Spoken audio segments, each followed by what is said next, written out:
can you tell us a little bit about some of the findings that you have discovered at a high level, and then we'll dive a little bit deeper into it? Sure. We at NordLayer did some research based on uh, countries and places that are best for working remotely. As you mentioned, COVID was a big catalyst for a lot of companies to start going completely remotely, even at some point. Uh, so, what's the best solution for this when you're having people that are working all around the world? Well, you still need to have them uh, interconnected into your headquarters, into your data centers, into your main offices, but in a secure way, of course. So, for example, countries that are like their internet is kind of controlled, like for example, China, some Arabic countries, and Russia, even North Korea.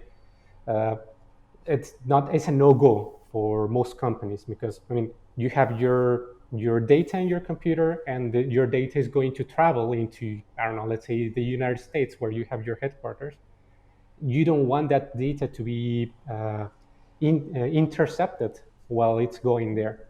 So you need to be safe. Key takeaway for those who are impatient, that I'll just list them. Number 1 is Germany. Number 2, Denmark. Number 3, USA. Number 4, Spain. And number 5, Lithuania. Tell us how you arrived to those metrics. I imagine you're taking into account not just bandwidth, but kind of, as you alluded to, the ability to make sure that you have good internet access and that you don't have a regime that could be spying on you, that could be a bad state actor, for example. Yeah, of course. We based our research in this categorization in 4 main pillars, which are digital security and cybersecurity in general. You're not going to be spied on. You're not going to be, your data is not going to be stolen. Socio-economical attractiveness.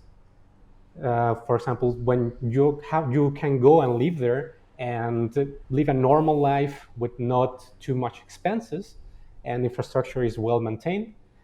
Physical and digital comfort, because I mean you're going to be working from another country, but if you are safe digitally, you also want to be safe physically, and you also want to be, like, I don't know, going into concerts, to cinemas, and of course you have to have all this infrastructure.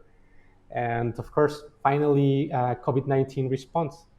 Okay, and some of the other countries that were strong competitors in Asia and the Americas, you mentioned Singapore, South Korea, Yep. Canada, and Japan. These are kind of like, in some ways, none of this is terribly surprising. And just to confirm, on the low end of the scale, African and Middle Eastern countries did not make it into the top half of the ranking. You looked at 66 countries, and no African or Middle Eastern country even made it into the top half. And the worst of the 66 countries, doesn't mean the worst in the world, but of the worst that you surveyed, was Algeria. I'm in Morocco right now. I don't know where Morocco landed on the list, but why do you think it is 60. that 60 was Morocco? Okay, got it. So we're like just above Algeria, six slots above Algeria. And do you think that Africa is lagging? Is it mainly because the bandwidth issue is the real thing that's holding it back? Because African countries in general don't survey and care that much. Maybe Saudi Arabia does in the Middle East, but in Africa, and I don't know if Algeria does have any kind of things, but in Africa in general, it must be a bandwidth issue and maybe quality of life issue potentially as well. Well, yeah, mainly it's like an infrastructure issue. There's not enough bandwidth for starters, and also once you are trying to start connecting securely, you need to go into the nearest secure server, and then in order from there to start jumping into your final destination. So the nearest one will be, for example, South Africa, or Algeria, Egypt, Morocco, in those cases. So you will need to go farther in order to reach your destination, like internet-wise. So it will be slower if you just try to connect from there. Now, one of the things that a lot of people who are listening to this podcast and to this show are interested in is finding the arbitrage opportunities. And what I mean by that is a place that has a very low cost of living, and then you can get paid a German salary or a US salary and be able to live in, let's say, Costa Rica or something like that, where it has a relatively low cost. And I'm looking at your top 5 list, and although Spain is not, it's kind of less expensive, but it's really not that less expensive. I mean, the only one of the top 5 is Lithuania. That kind of that is kind of attractive in that respect. So what do you think if somebody's trying to look to an arbitrage opportunity, and let's say they're working for Google or they're working for whatever company that's an international company, and they want to kind of really maximize a low cost of living and at the same time be able to work remotely and really save a lot of money, where would you tell them to go? Well, I think Lithuania is a great starting point, especially because, for example, if you don't speak more than 1 or 2 languages, let's say English and German or English and Spanish, Lithuania has a high English speaking level and a very low cost of living. Like I was checking actually a few days ago, comparing it to, let's say, Ireland. Rents in Lithuania are almost 200% cheaper. So, 200% cheaper, in other words, like 50% cheaper, you mean? Like 50% the price? More or less, yeah. Yeah, roughly half the price. Roughly half the price, yeah. Right. Yeah, no, I believe it. I mean, I've been to Lithuania. I mean, it is much less expensive, certainly, than Ireland, for sure. And then you have Latvia, which is number 21 on the list, one of Lithuania's neighbors. And so those are 2 opportunities. And then finally, Portugal looks attractive. I know Portugal is not only relatively inexpensive in Europe, at least. The problem I have with your list is simply that almost all the countries are relatively high income countries and high cost of living countries. And so it's like, well, what's the benefit? I mean, obviously, if I was born and raised in San Francisco, which is a super high expensive city, but moving from San Francisco to Austria, I'm not really going to save all that much, or to Luxembourg, I'm really not going to save that much in cost of living. So I guess it just requires somebody goes to your website to look at the list and then just look at, is there a way to adjust for cost of living and just prioritize cost of living as number 1? Well, if we want to prioritize cost of living, while not leaving behind, for example, security and bandwidth, internet quality, for that matter, we can look into some South American countries. For example, Argentina and Chile are 2 options that are quite low in cost of living. They're not the highest ones in, for example, security, but it's something that, for example, if you go, it's like, for example, United States, in San Francisco. Hold on. When you say security, you're talking primarily internet security, or are you talking about physical security, or both? Both of them. Both of them. Yeah, because no matter if you are securely connected into your headquarters, if you leave your computer unattended for 5 seconds and someone steal it, I mean, they're going to go away with your data too. So it's you need to be secure on both sides. Right. So, for example, as you mentioned, you were born and raised in San Francisco. You more than anyone knows that it's a quite safe place to be, but there are certain zones that you will say, I wouldn't go there because I know it's kind of dangerous to be there at night, or to be there without like more people around me or something like that. So it's the same in some South American countries like Argentina, Chile. You first of all, you will need to do some research, and I want to be living in this specific neighborhood that I know it's safe, that I know it's okay to be living there for a foreigner. And that, for example, those two countries, I will say Uruguay is also a very good option. And one of the downsides is that touristic countries are not always equal to good to work from. So, why is that? For example, a big example is Mexico. I'm from Mexico. I was living there for more than 20 years, and I was born and raised there. I will say that it's a wonderful place to visit, to be a tourist at. But security-wise, like physical security is not that great. And cybersecurity is quite good, yeah, but internet quality is not that good. So okay, so you're Mexico's number 50 on the list. Yep, it's mainly because of those two main things: physical security and internet quality. Okay, so let me push back a little bit on that, Carlos, and let's say Mexico, because it's a good example, because I know quite a bit about Africa, for example, and many parts of the world.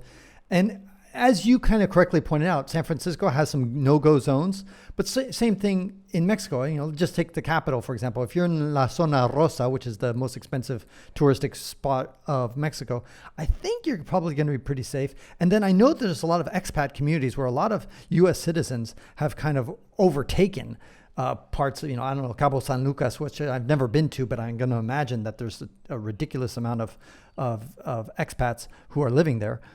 And I imagine the crime on the street there is probably minimal. So, and same thing, I think you're from Monterrey. There's probably zones of Monterrey which is super chill and relaxed. I was thinking about buying a place in El Salvador, in the capital, San Salvador. And obviously it's got a huge reputation of gangs, etc. But as I was researching it, there's certain zones in El Salvador that are completely safe and very, you can walk around at night and all that kind of stuff. And so when we talk about general security, I mean, there's ways around this. South Africa is also a horrible place in many ways. But again, I've lived in South Africa for about 6 months in different parts. Again, it's all about where you choose to live, and that can make a huge difference about security. My brother lives in Chicago, same thing. Anyway, so kind of isn't that one of the challenges in trying to make a blanket statement about security? Yes, but for example, as we were discussing before, let's say you are working for Google, or you're working for Facebook, or a big company, Meta in this case, your risk team will have to assess if it's okay for you to be working from, let's say, for example, from Mexico, where the United States government and Canada's government, for example, they have already given travel advices not to go there at this moment because of the insecurity. So then you have to put into balance, okay, he might be okay, my worker might be okay in that place, but he might not. And it's a risk that you as a company will have to deal with. So that's mainly like, why is there a blanket statement? Because there might be a super safe zone in Monterrey, for example, where I'm from. But that doesn't mean that you're going to be like behind golden bars all the time, not going out anywhere, because traveling from point A to point B to two safe zones might go through some not very safe zones. So right. That's why the blanket statement. I like your index. If you go to your webpage, and I'll have a link in the show notes, you can filter it by whatever your priority is. You can filter it by cybersecurity, economic and social conditions, digital and physical infrastructure, or COVID-19 response and pandemic response. So that's very useful. I wish that there was a way also to filter it by cost of living. That would be interesting, but I guess everybody can kind of do their due diligence on that on their own. And so, well, actually, it's possible to filter from cost of living. Show me how. Go a little bit. If you just scroll a little bit down, there is a section where it says select the country that you want to look more information at. You click there, and you have another 5 sub filters that are related to those 4 main ones, that are general safety, internet quality, tourism attractiveness, cost of living, and finally English proficiency. Okay, great. Yeah. All right. So I obviously didn't dig that deeply into it. That's great that you guys have that feature. Now you live in Mexico, correct? I was living in Mexico for the longest time. Right now I'm living in Lithuania, actually. Oh, wow. That's funny that we just talked about Lithuania. Okay, great. And how is it there now? Are people, by the way, as a totally non sequitur, how are people talking about the whole Ukraine war there? Are they very nervous, or is it people relatively calm and nonchalant? People are relatively calm. Of course, the vast majority, at least all the people that I have talked with, support Ukraine wholeheartedly. But there's a main like calm around because I mean part of NATO. If they start messing with Lithuania, they mess with the whole bloc. So it's not that simple. Like we are going to get attacked at any moment. So it's a very safe and calm situation here. Good to hear. I was just in Estonia like a couple of weeks ago. They seem to be a little bit more nervous, but they've calmed down. They freaked out in February when the whole war started. Okay, and then last thing, tell us a little bit about NordLayer. It's why did you guys do this, and is it that your company helps build the infrastructure for other companies to get remote workers? Well, NordLayer, it's mainly a connectivity tool, let's say. We have a VPN connectivity, but not only that, we also interconnect. For example, if you have 2 or 3 different offices, we create what is called software-defined a wide area network, in where you, for example, you connect from, let's say, Mexico, as we were discussing, directly into your headquarters, and you can reach your data center that is in Estonia. But your headquarters is in Germany, and your main office, development office or sales office is in Los Angeles. So once you are connected with NordLayer into your organization, you can reach anything like if you were in that same office. So here's what I don't totally understand. Let's say instead of being in Lithuania, you're in Russia, or even worse, and you're in North Korea, and you really fear that the government is snooping on you. I thought the internet, through not just VPN, but other more secure methodologies and security measures, could really block North Korea's ability to kind of snoop in onto your line. Is that not true? And if they are able to do that, wouldn't satellite communication, let's say with a satellite internet, which Elon Musk's little venture is trying to provide people, wouldn't that also bypass any of the North Korean snoopers? Or there's no way to get around them? They're going to snoop no matter what.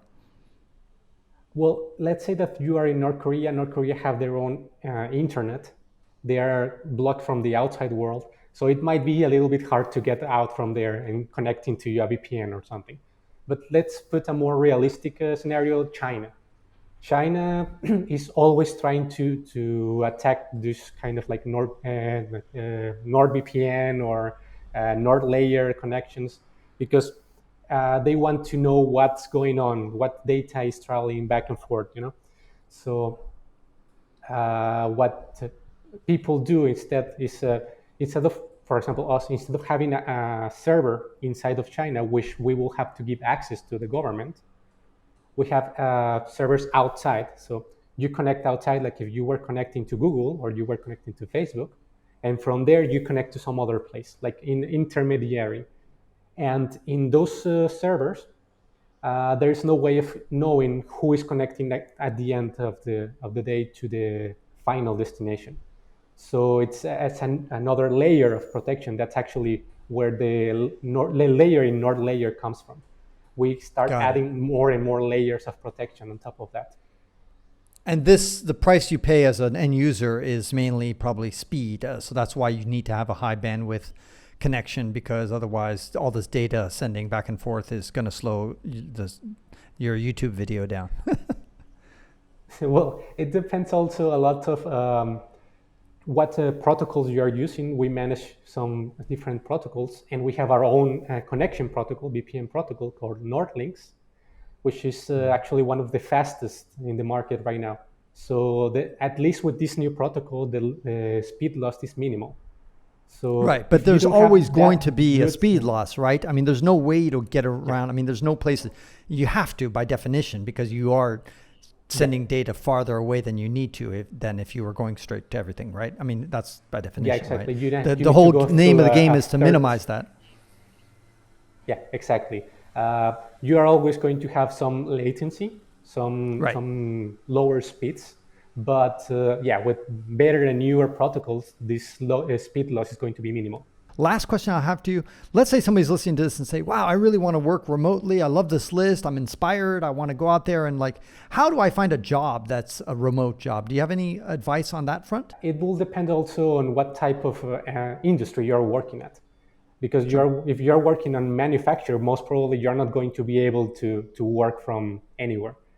But if, let's say, you are working on sales, you're working on IT companies, it's quite easy to get a remote job because if you're, let's say, a developer or a database administrator or system administrator, it will be the same to be connecting from the office to the data center than to the beach in Cancun and the data center. I mean, Right. you are going to go through the same security measures in order to get there.